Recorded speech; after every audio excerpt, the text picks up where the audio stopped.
Hi everyone, I'm really happy to be back with this new video, and in this video I'm going to talk about twin flames and soul contracts.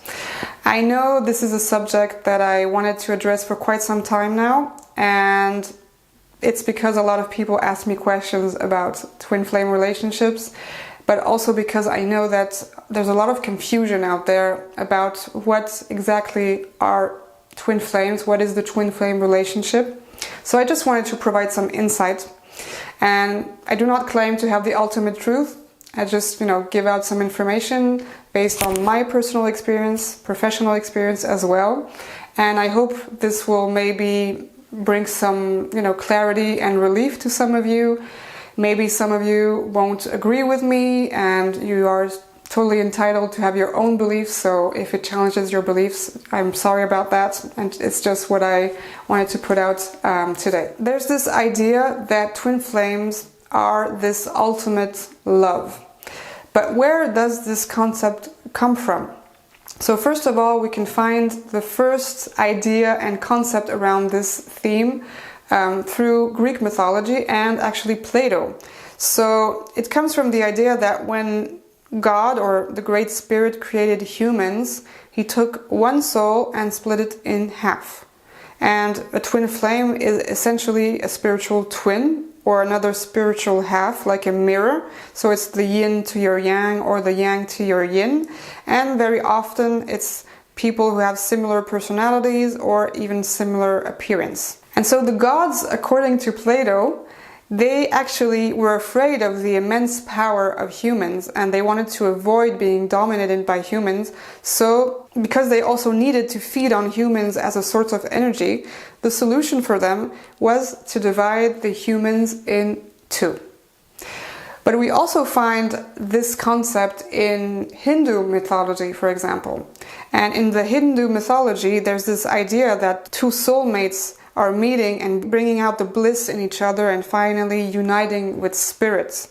So this is like a union as a true marriage between soulmates. And the term soulmates has been then reused as twin flames. And of course in the Hindu mythology we can see that through Shiva and Parvati, the god and goddess that really embody this ultimate unconditional love, these two polarities coming together in union. The truth is, in all spiritual cultures across the planet, we will find the same concept of two polarities uniting together and, embodying this ultimate love, which is, of course, unconditional love. So that is really something very universal. So we can see that this same concept in the modern era was actually taken, and now we have this idea that we have twin flames and we are one soul split in half, and there's another twin flame waiting for us somewhere, wandering around the world, and until we meet that other twin flame, we will not feel complete, we will not be in unity. And it represents this, this ultimate beautiful love that I just mentioned. So it's really interesting to see where the term twin flame actually originated from. And so I did some research, and in fact it originated in the 80s through two people called Elizabeth and Mark Clare Prophet. And these two individuals had a spiritual community, and they considered themselves as reincarnations of ascended masters. So, for example, Mark was claiming that he was the reincarnation of a Master Saint Germain, and they wrote several books where they mentioned Saint Germain and the violet flame, of course, and that concept of the flame then was put into the concept of the twin souls that became the twin flames.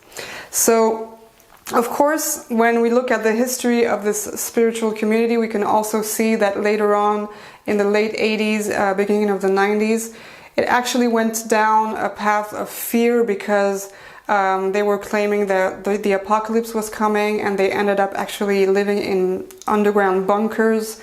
And so it was a bit strange and a little bit, cultish, I have to say.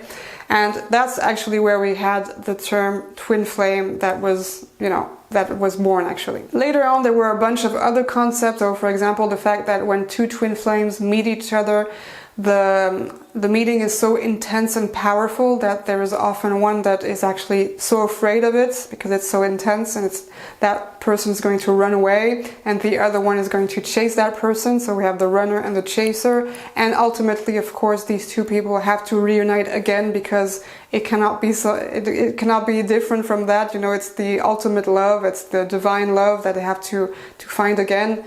And so this is part of the initiation, etc., etc. And of course, twin flame now has become this catch-all term, you know, where everyone projects what they want about love into that term and that, you know, that concept of twin flames. And what I actually see today is that what we call twin flames is very often simply a soul contract where two people meet each other and they are mirrored so profoundly, but mirrored really on a level of their traumas and their wounds and what they actually need to heal in themselves.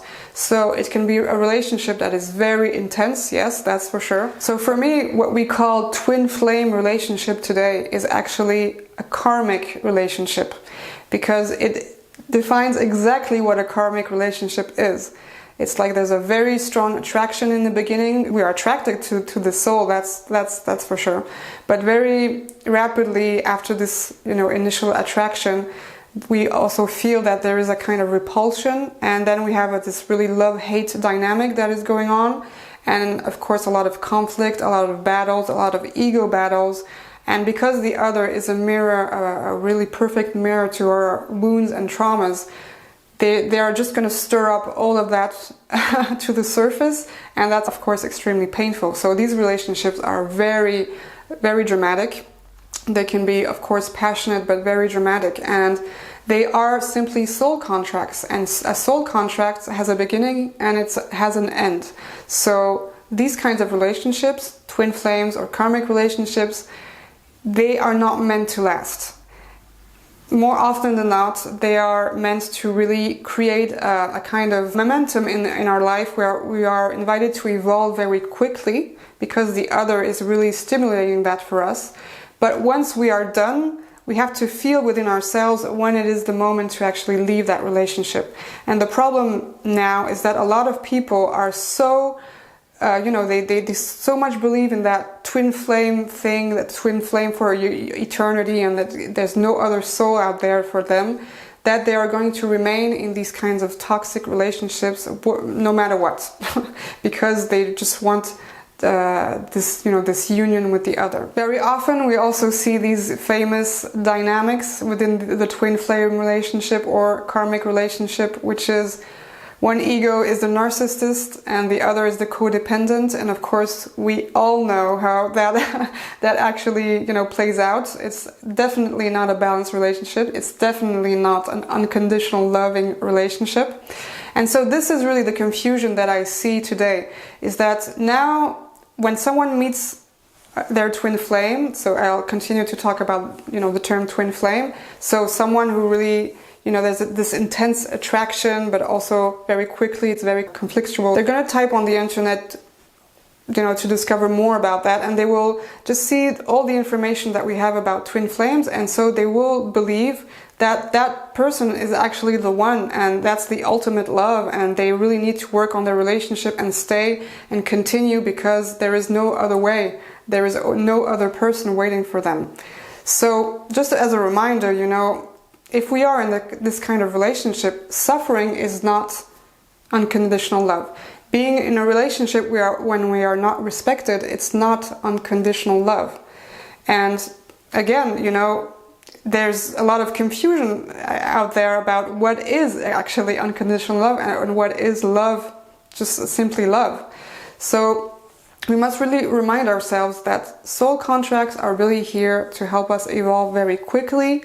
And once it's done, once we have learned our lessons, once we have evolved, it's time to leave the relationship. And what I'm just perceiving a lot these days is that people are convinced that they have to stay in these kinds of relationships because it's going to make them grow even more. But there is a time limit for these contracts, and it's really important to feel inside when it is the time to leave.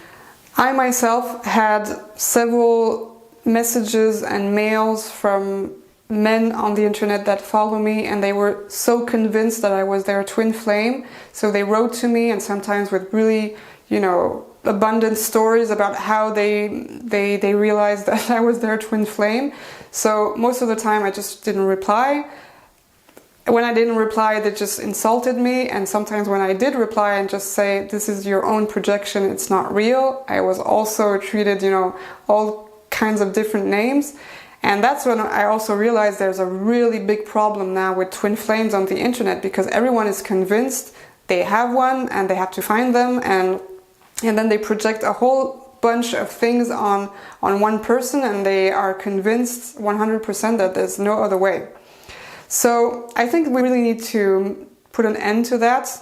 And also I did a video about 6 years ago where I already mentioned twin flames, and I have to say that my idea of twin flames has, slightly evolved from there, because first of all, I was in a twin flame relationship at the time, so a karmic relationship. So of course this relationship really helped me to evolve and to work on really core wounds that I had and traumas, and it really helped me a lot to discover and heal all of that.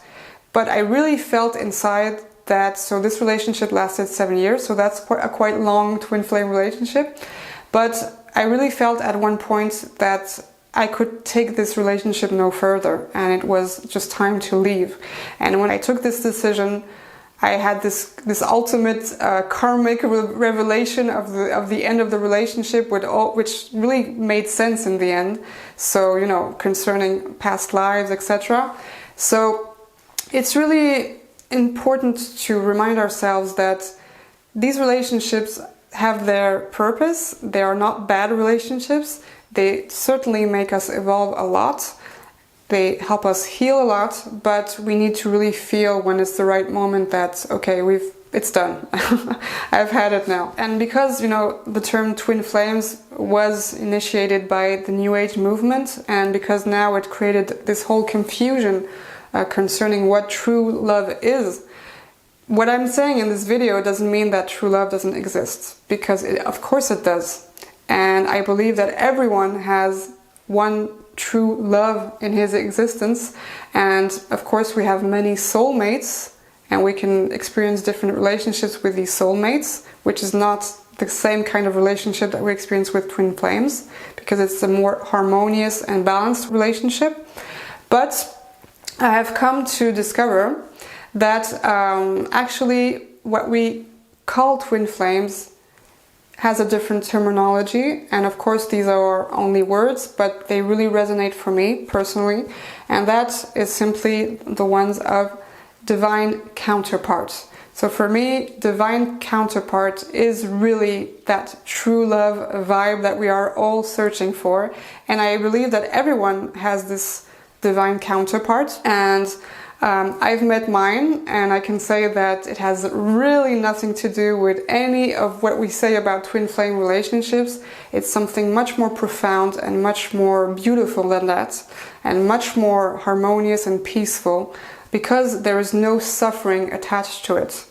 And of course this subject might be, the subject of another video. I think I will talk about that in another video, but it's just to mention that I really believe that true love exists, and it is out there, but it doesn't happen through pain. It happens because we have healed our wounds, because we feel complete inside, and then we can attract that right partner for us, which is the divine counterpart or our true love.